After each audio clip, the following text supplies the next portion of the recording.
Hello friends, welcome to light and little lamb Telugu channel. ఈ రోజు లోతుగారి భార్య ఎందుకు ఉప్పు స్తంభముగా మారిందో తెలుసుకుందాము. నమ్మకం మరియు కష్టపరిస్థితుల్లో ఎలాంటి నిర్ణయాలు తీసుకోవాలి, దేవుని రక్షణ గురించి తెలుసుకుందాము. లోతు సొదొమ అనే నగరంలో నివసిస్తూ ఉండేవాడు. ఆ నగరము అంత ఎటుచూసిన పాపముతో నిండి ఉండటం మనం చూస్తాము. కాని ఒకరోజు దేవుడు దూతలను పంపించి లోతు మరియు అతని కుటుంబాన్ని అక్కడి నుంచి తప్పించుకోవాలని హెచ్చరించారు. తర్వాత ఏమైంది? లోతు మరియు అతని కుటుంబం సురక్షితంగా బయటపడగలిగారా?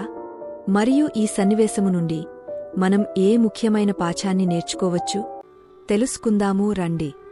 లోతు అబ్రాహాము యొక్క మేనల్లుడు మరియు సొదొమ అనే నగరంలో నివసిస్తూ ఉండేవాడు.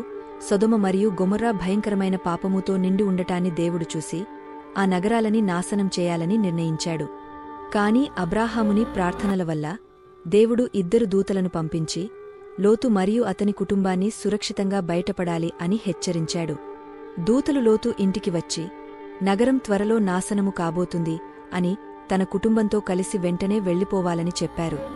లోతు ఆలస్యం చేస్తుండగా ఆ దూతలు అతని చేతిని పట్టుకుని అతని భార్య, కుమార్తెలతో కలిసి నగరం యొక్క బయటికి తీసుకొచ్చారు. వారు వెనుకకు తిరిగి చూడకూడదని మరియు ఎక్కడా ఆగకూడదని లోతు కుటుంబానికి చెప్పారు. లోతు మరియు అతని కుటుంబం పారిపోతుండగా దేవుడు సొదొమ మరియు గొమొర్రాపై భారీ అగ్ని జ్వాలలు కురిపించారు. నగరాలు మరియు వాటిలో ఉన్నవన్నీ నాశనమయ్యాయి. అయితే లోతు భార్య దూతల మాట వినకుండా వెనక్కి తిరిగి చూసింది. దాంతో ఆమె ఉప్పు స్తంభముగా మారిపోయింది. లోతు మరియు అతని కుమార్తెలు జోర్ అనే చిన్న పట్టణానికి వెళ్లి ప్రాణాలను దక్కించుకున్నారు. అబ్రాహాముని విశ్వాసం వల్ల దేవుడు లోతు కుటుంబాన్ని రక్షించాడు. ఈ బైబిల్ సన్నివేశము మనకు దేవుని మాటలను నమ్మి అనుసరించాలి అని నేర్పుతుంది. అలాగే గతాన్ని విడిచిపెట్టి ముందుకు సాగాలి అనే పాఠాన్ని కూడా తెలియజేస్తుంది.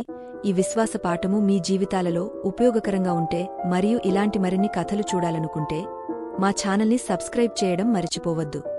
ఈ వీడియోని లైక్ చేసి షేర్ చేయండి మరియు మీ ఆలోచనలను కింది కామెంట్లలో వ్రాయండి. దేవుని పనిలో మీరు కూడా పాలిభాగస్థులు అయినందుకు వందనాలు. దేవుడు మిమ్మల్ని దీవించునుగాక.